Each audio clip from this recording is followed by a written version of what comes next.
Welcome back everyone to another color grading tutorial, dan kali ini gue pengen ngasih tau gimana cara kita mendapatkan cinematic super 16mm film look yang vintage ya. Jadi looksnya tuh cinematic vintage, jadi bercampur gitu ya. Seperti yang teman-teman nanti bisa lihat nanti, atau mungkin teman-teman udah lihat di introduction video sebelumnya yang gue udah taruh ya. Dan by the way, di sini juga gue bukan ngasih tutorial doang, jadi di sini gue bakal kasih sedikit breakdownnya gimana cara gue shoot ya. Jadi buat teman-teman yang mau coba, bisa coba dan bisa mungkin mendapatkan, moga aja bisa dapat hasil yang sama kayak yang gue dapet ini ya, dengan kamera apapun ya. Karena kamera itu memang penting, tapi lighting itu lebih penting ya. Di sini gue cuma pakai natural light, dan gue nggak pakai reflektor atau lighting apapun ya. Karena di sini gue shoot cuma buat main-main aja. Jadi gue shoot cuma seorang diri sama temen gitu lah ya. Oke, kita langsung mulai aja. Di color node, di sini gue bakal klik efek, dan berikutnya gue bakal ketik color space. Nah, udah langsung nongol ya. Kita drag ke color, dan berikutnya input color space gue ganti ke Blackmagic Design White Gamut Generation 4 or 5. Oke. By the way, ini gue shoot pakai Blackmagic Design Pocket 6K, jadi teman-teman menyesuaikan aja ya. Dan gue yakin banget teman-teman yang di Indonesia banyak banget shoot pakai Sony. Kalau teman-teman shoot pakai Sony, tinggal pilih aja antara Sony S-Gamut 3 atau S-Gamut 3 Scene ya. Ya, gue saranin antara dua ini ya daripada ya yang satu ini. Tapi ya teman-teman boleh coba, silakan aja. Jadi antara dua ini yang gue saranin ya. Berikutnya input gamanya gue pengen ganti ke Blackmagic Design Film Generation 5. Lagi-lagi kalau teman-teman pakai Sony, di sini udah ada ya, disediain sama Blackmagic-nya. Sama Blackmagic sama DaVinci Resolve ya. Antara S-Log nih ya, 1 2 3. Ya, biasanya teman-teman pasti pakai S-Log 3 lah ya, atau 2. Oke. Seperti teman-teman lihat ini udah hampir ke convert ke Rec 709. Jadi dynamic range udah dibalikin, jadi dari log ke Rec 709 ya. Terus output color space-nya di sini gue bakal ganti ke Rec 709. Alright. Berikutnya output gamma gue bakal tinggalin untuk sekarang karena kita bakal pasang LUT ya. Di sini gue bakal close dulu. LUT yang gue bakal pakai ini nggak download, jadi teman-teman yang udah download DaVinci Resolve maupun mau yang bayar kayak mau yang gratis udah ada LUT di sini ya. Jadi LUT-nya tuh udah disediain dari DaVinci Resolve, jadi enak banget. Oke. LUT yang gue bakal pakai kali ini karena memang kita pengen film super 16mm kalau film look dan vintage. Intinya bukan super 16 sih ya, jadi lebih tepatnya mungkin gue harus bilang vintage ya, cinematic vintage look gitu lah ya, lebih tepatnya ya. Jadi film look, terus gue bakal pilih Rec 709 Kodak 2383 D55. Oke, boom, langsung lihat ini udah vintage banget ya menurut gue. Jadi di sini ada 3 yang teman-teman bisa pilih. Ada D55, 60 dan 65. Jadi D55 ini paling warm ya, paling hangat. Seperti teman-teman lihat bagian highlightnya tuh hangat warnanya ya. Tapi kalau misal kita pilih ke D65, boom, jadi dingin gitu. Tapi untuk kali ini karena sore hari biar lebih match, gue mending pakai D55. Oke. Berikutnya kita bakal ke exposure, not exposure. Dan di sini gue bakal tarik kontrasnya naik sedikit. Berikutnya pivot gue turunin. Oke, gain gue pengen turun sedikit aja, dan lift gue naikin, gamma gue turunin sedikit aja ya. Berikutnya next offset mungkin gue naikin sedikit aja. Berikutnya mungkin gue bakal ke lock wheels. Di sini ada 3 color wheels, lock wheels ya. Berikutnya di shadow gue bakal turunin sedikit aja. Midtones gue naikin sedikit. Oke. Dan berikutnya di sini di curves gue bakal naikin midtones ya. Gue bakal atur midtones-nya, mungkin gue turunin secuil aja atau naikin dikit deh. Atau gue diemin aja, nggak usah kemana-mana. Berikutnya gue pengen coba atur bagian highlight bagian sini ya. Bisa kita balance nggak gitu. Oke. Gue bakal stop di situ, mungkin gue naikin sedikit.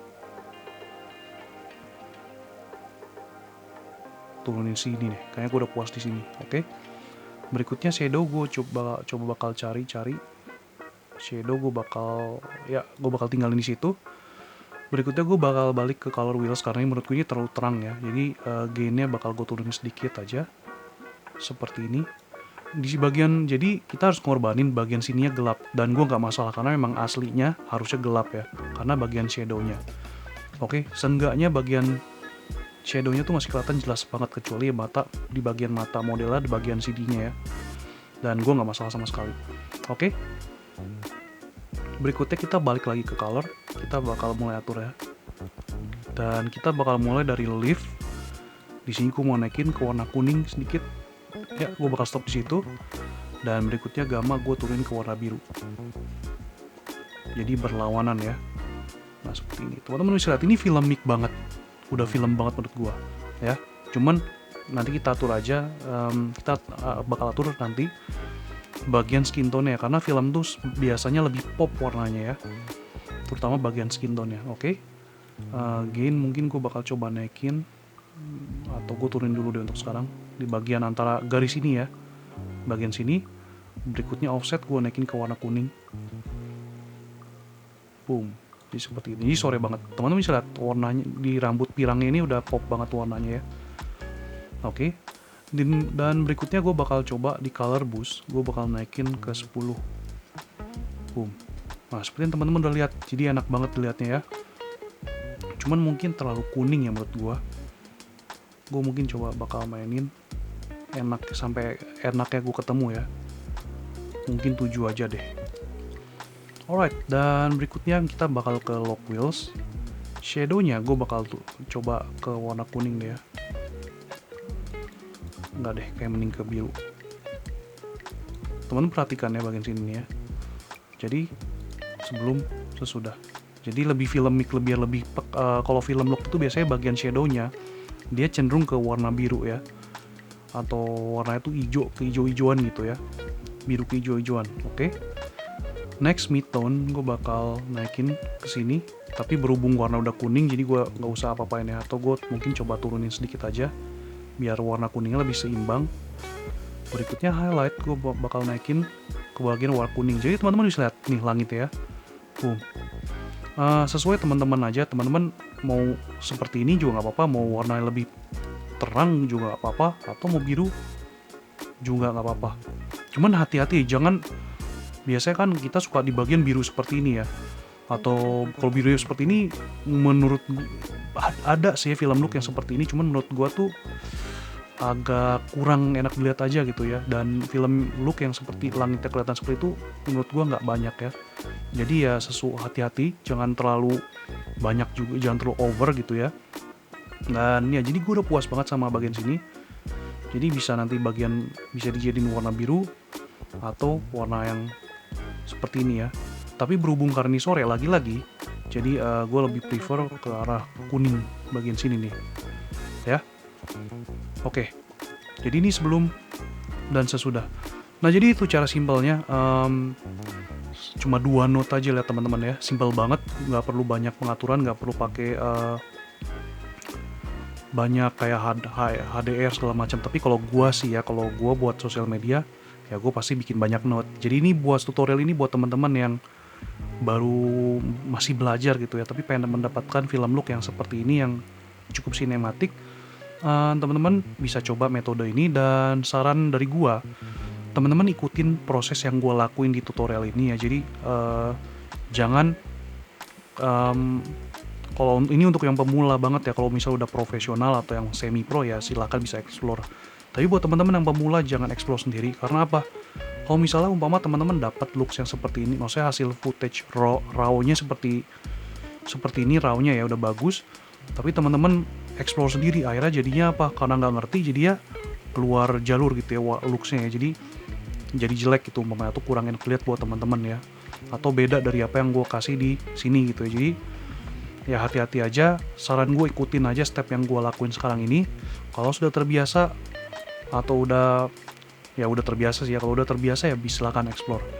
Jadi itu cara simple yang gue bisa sampaikan ke teman-teman, semoga bermanfaat. Jangan lupa subscribe juga dan like, silakan share biar bisa membantu algoritma di YouTube ya, jadi ngebantu gue banget ya, karena berguna banget ya, bisa ngasih semangat gue untuk terus berkarya di YouTube buat teman-teman yang pengen belajar color grading gitu ya.